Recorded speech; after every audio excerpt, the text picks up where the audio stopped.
Hello, and welcome to another episode of your Bish Therapist podcast. My name is Melissa Reich, and I am your Bish Therapist, a real life therapist turned pop culture aficionado, here to serve clinical interpretations and hot takes on all things pop culture.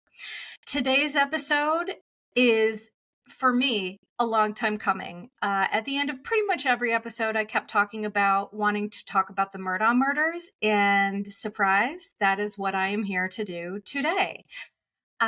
Last week, Netflix released the season 2 of Murdaugh Murders. So season 1 was episodes 1, 2, and 3 that primarily focused on the boat crash, what happened, the murders of Paul and Maggie, and then it led up to Alex's trial. But season 2 was just released, which includes the trial.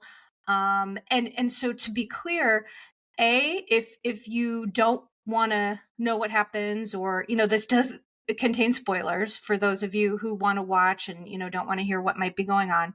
But the second thing I do want to share is I'm going to start off with doing a trigger warning, because what I'm going to talk about today, I'm going to discuss homicide, murder in your family. So I'm going to talk about it's called familicide, and that's kind of a tough topic too. I'm also going to discuss domestic violence and addiction, because what fascinates me about the Murdaugh murders is it really is a story that has everything: generational trauma, generational wealth that leads to generational murder, and generational domestic violence, addiction, all things like that. So for me, this is really fascinating.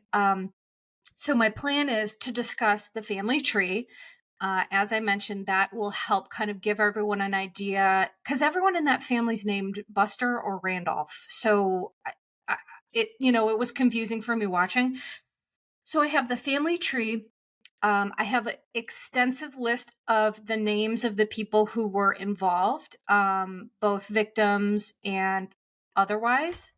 I have an extensive timeline. Oh, this, honestly, I will tell you, this took me days. I have honestly 7 pages of notes that I'm sitting here looking at.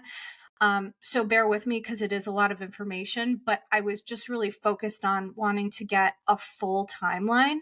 The one thing that season 1 and season 2, it talked about a lot of these events and incidents. However, for me, I wanted to break it down in terms of a timeline to get a really clear picture. So I'm also going to break that down for you all. Of course, what I'm going to do today is share my observations. I have a history of working with really difficult people with severe psychopathology. I do have a history of that. So I have learned some tips and tricks in terms of how to observe that. And, I'm going to talk a lot about nonverbal communication and body language, things like that. And then the last thing that I'm going to do is I'm going to discuss some really important terms that were brought about from the season 2. I'm not sure which episode it was, but there was survivor's guilt, which was talked about, which is really, really hard and a really important concept. So I'm going to talk about that. And I'm also going to discuss the 4 types of family annihilators. There's some research out there that I, did a lot of homework on. And so that's going to be the show for today. It's a lot of information, so let's get into it. So as I mentioned, season 1 of the Murdaugh Murders was released in 2022, episodes 1, 2, and 3. And then season 2 was just released last week on Netflix. The location of all of this, it is in Hampton County, South Carolina, which apparently is the southwest corner of South Carolina. I just felt it was important to share that. The Murdaugh family tree. So what I'm going to get into first is the Murdaugh family tree. So there's, at the top of the tree is Randolph Murdaugh Sr. Okay, so he was born in 1887. Then his son was Randolph Randolph Murdaugh Jr., aka Buster. So that nickname, Buster for Randolph, is, you'll see that throughout the family tree. So Randolph Murdaugh Jr., aka Buster, was born in 1915. Now, Randall Murdaugh III and his wife Libby Randolph Murdaugh III was born in 1939, and he and his wife Libby are Alec Murdaugh's mother and father. This is going to be important to the story. So Alec Murdaugh's name is Richard Alexander Murdaugh. The thing that I find interesting about this family, and specifically Alec, is the weird amount of different names. People have nicknames and things like that, but to me, it holds importance in terms of the psychological profile, and I'll discuss that in a bit. So I was interested in looking at Alec Murdaugh's family of origin, because I did not know he had a sister, and I think what's interesting is that the Murdaugh family, there's a huge underlayer of, the Southern kind of good old boy club. And I just find it so interesting that, there's an older sister and we never heard or have seen anything about her. She was in the courtroom for Alec's trial, but it's just interesting to me that, nobody ever talks about her. She's never mentioned. Misogyny can be very real. So Lynn, that's the sister. She's the oldest child. She was born in 1963. Then the oldest boy is Randolph. He calls himself Randy Murdaugh. So Alec and his brothers and sister, they are the fourth generation. Yes, they're the fourth generation. And so the Randy Murdaugh, is the oldest boy. He was born in 1966. Then came Alec in 1958. Then the youngest son is John Marvin Murdaugh, who was born in 1970. Okay, so the reason why I find that interesting is just because I find birth order and family of origin psychology very interesting. So Alec is essentially kind of like a middle child, which, to be honest, fits a little bit with his personality. I mean, middle children are amazing and they're not murderers. That's not my point. It's just that some of the behaviors that I notice, middle kids can tend to feel lost in the sauce and left out. I've done an episode about birth order when I talked about the Richard sisters. So if anyone's interested in hearing more about that, it's in my link tree on my Instagram and on my YouTube. And so Alec and his siblings are fourth generation. And then Alec's children. So Buster Murdaugh, his real name is Randolph. So obviously in families like this, where you see a lot of generational, wealth and things like that, there's, these names that are passed down. So Buster's real name is Randolph. And then there's Paul. Poor Paul. He just seems like they were like, yeah, you're the youngest. We'll pick Paul. So they are fifth generation Murdaughs. Okay, so hopefully that clears up a little bit of that family tree. So what I'm going to start talking about is I'm going to share the timeline from the beginning of when things started to unravel and give a full list. I think that will be more interesting because as I was watching the episodes, it became clear to me that there was a pattern here of the wheels starting to fall off and a lot of precipitating events and circumstances that caused a lot of stress for the family. And so for me, I think that paints a really interesting picture about what led to these murders. So the first thing that I'm going to mention, and yes, you will hear me paging through my notes because I have 7 pages and I can't possibly keep all this in my brain. So please bear with me on that. So where I want to start is July 8th, 2015. One of the things that was talked about in the first season and the second season was the death of Stephen Smith on July 8th, 2015. So Stephen Smith was a classmate to Paul, Buster, and everyone that was in the boat accident. They were all classmates. They were all essentially of the same age. So Stephen Smith in particular, and I definitely want to talk about the victims, because I think that's an important part of this all, is that they suffered and were victims. And so I really want to make sure we acknowledge them. So Stephen Smith was openly gay in the South, which when they were doing interviews of some of the kids involved in the boat accident, they were really clear that this was not accepted, which is just, it's terrible and it's sad. It's hard enough to be in the LGBTQIA plus community, and doing that in the South, and I can't imagine how hard that was for him. But he was openly gay, and so I just, again, he's no longer with us, but I give him so much credit for just being authentically who he was. And I think there's such beauty in that. So this is all rumor, but this was what I gathered from watching both of the seasons, is that it was rumored that Buster Murdaugh and Stephen Smith had a relationship. And there are unsubstantiated rumors that they or Stephen I'm not sure if Buster was involved in this, but they wanted to come out to the Murdaughs.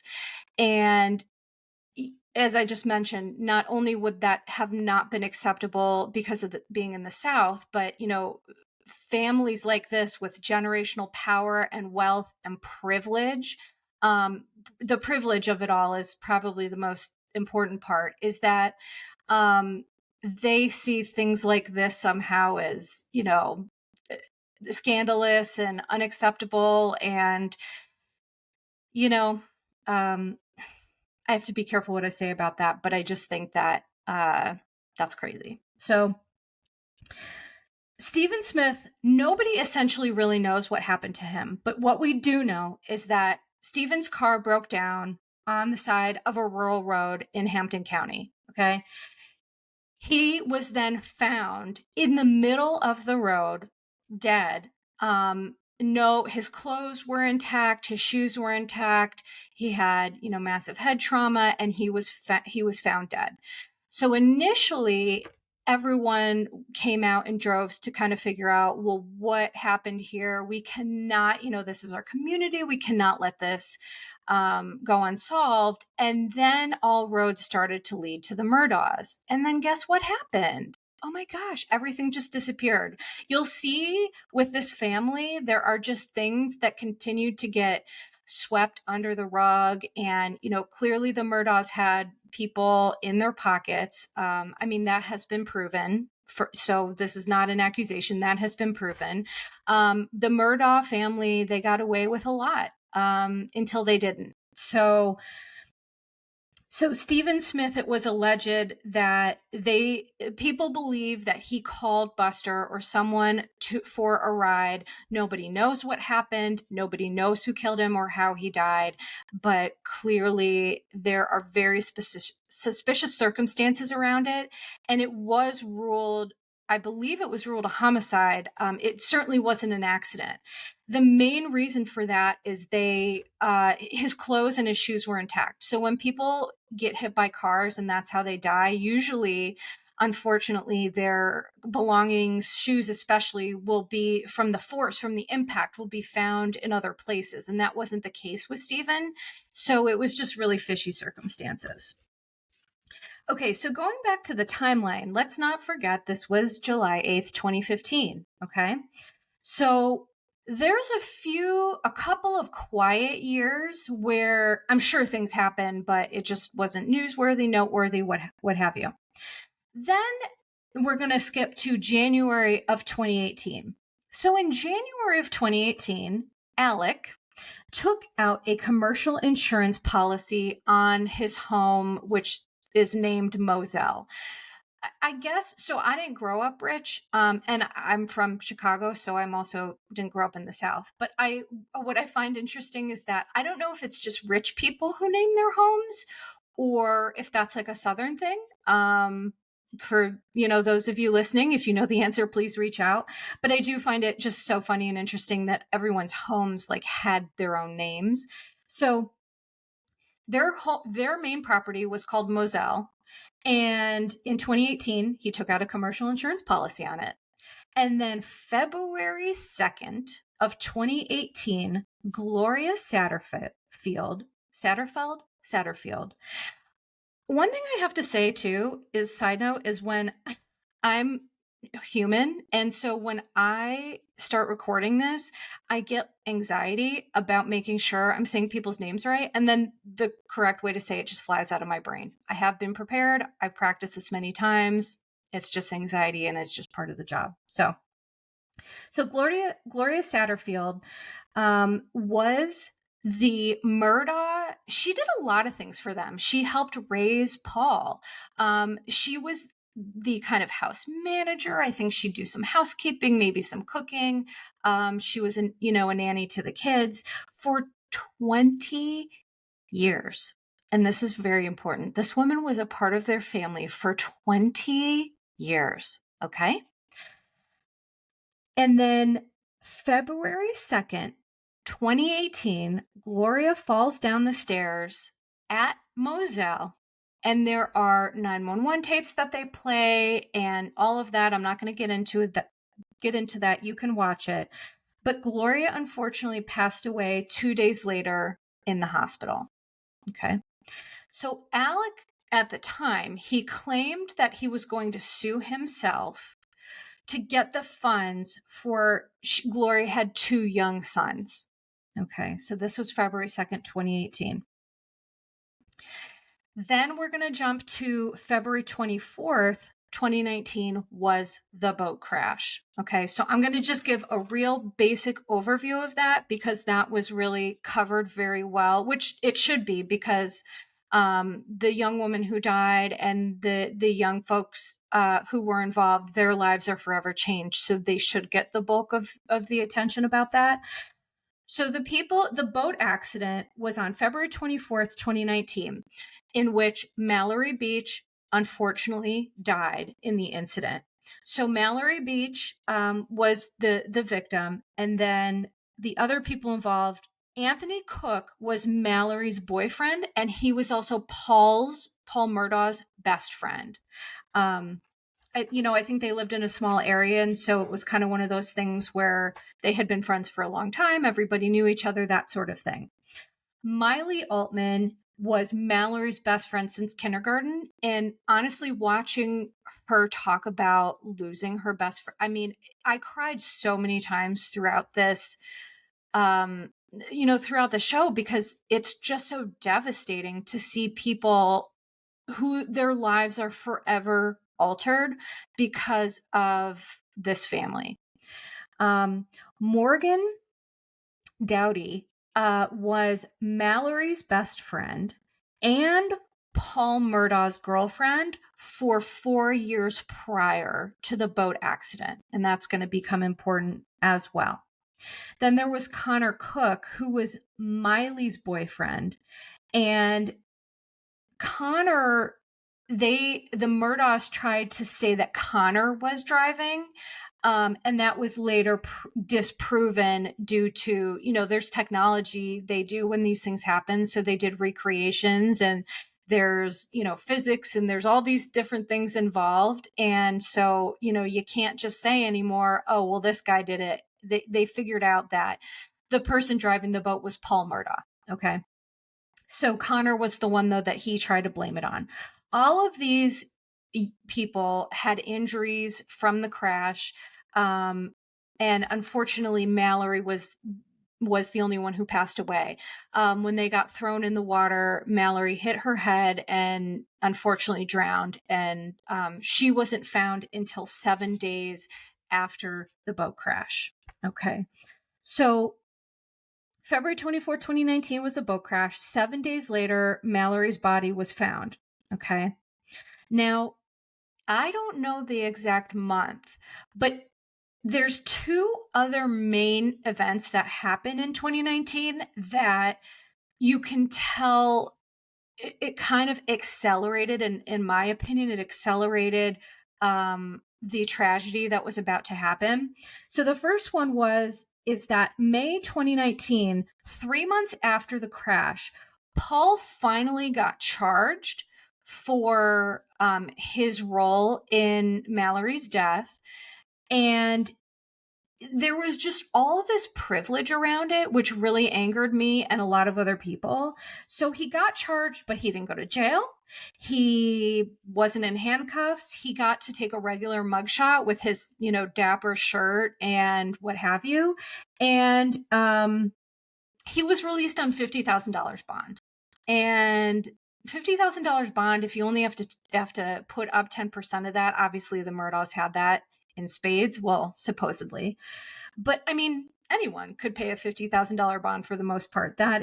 So my point is that wasn't a punishment. The point is that he was getting preferential treatment because of his last name from the jump.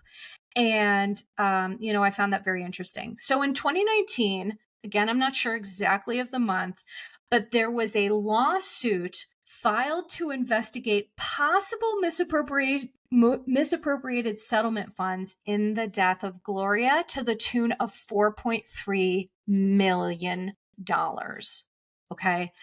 So we have the death of Stephen Smith. We have the suspicious death of Gloria Satterfield.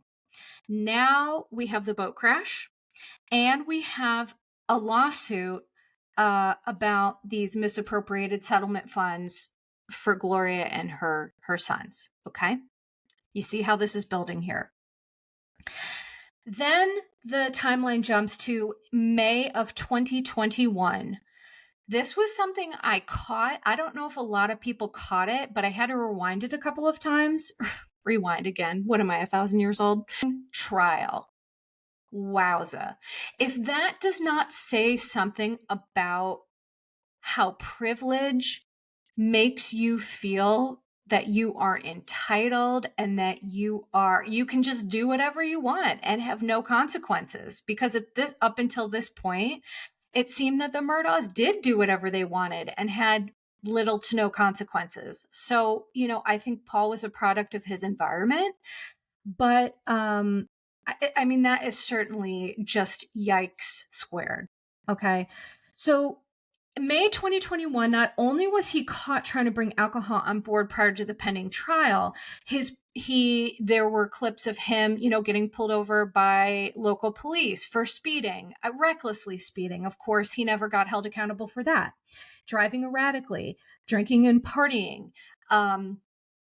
There were tons of, with social media and stuff, there were tons of kids Paul's age that they would go and they would drink with him and party. And this was after Mallory's death. So imagine, he caused the death of this girl, and he's just drinking and he's partying. The one gentleman who was friends with him, Anthony Cook, he gave Paul much more grace than I could ever imagine anyone giving Paul. So I'm going to follow Anthony's lead on that, but because it was Anthony's girlfriend who died and he was Paul's best friend. But essentially, Anthony claimed that he was hurting and he was using alcohol to medicate. And clearly there's issues of addiction within the family. I'm going to talk about that in a little bit. Whatever the reason was, his behaviors, not only did they not change, but they amped up and got so much worse. Now, here's what's also interesting at this time.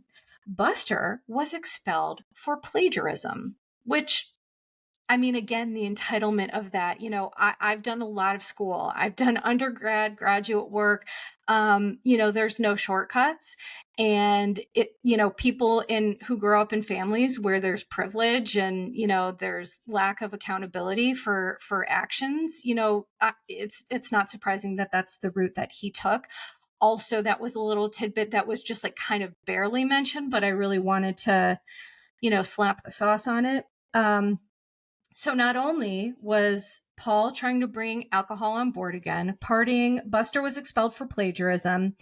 Maggie apparently started to become aware that bills were going unpaid. Now, Maggie was Alex's wife and mom to Buster and Paul. Okay. So Maggie started becoming aware that bills were unpaid and allegedly, don't know if this is true, hired a divorce attorney. I think at this moment, in my opinion, after watching all of this, is when for Alec, things started to take a really dark turn. And when I believe he started to do some planning and premeditate some of the actions that he later took, my opinion. Okay. Here's a really interesting thing as well that got mentioned that honestly blew my socks off is that in part two, we become aware that Alex's dad, Randolph, and his mom, Libby, apparently Libby wanted a divorce.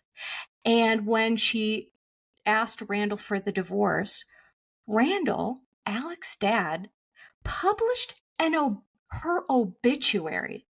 Okay.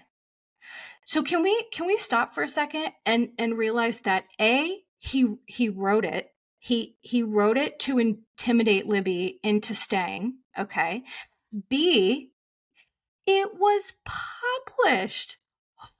Like nothing says privilege more than just doing egregious shit and getting away with it.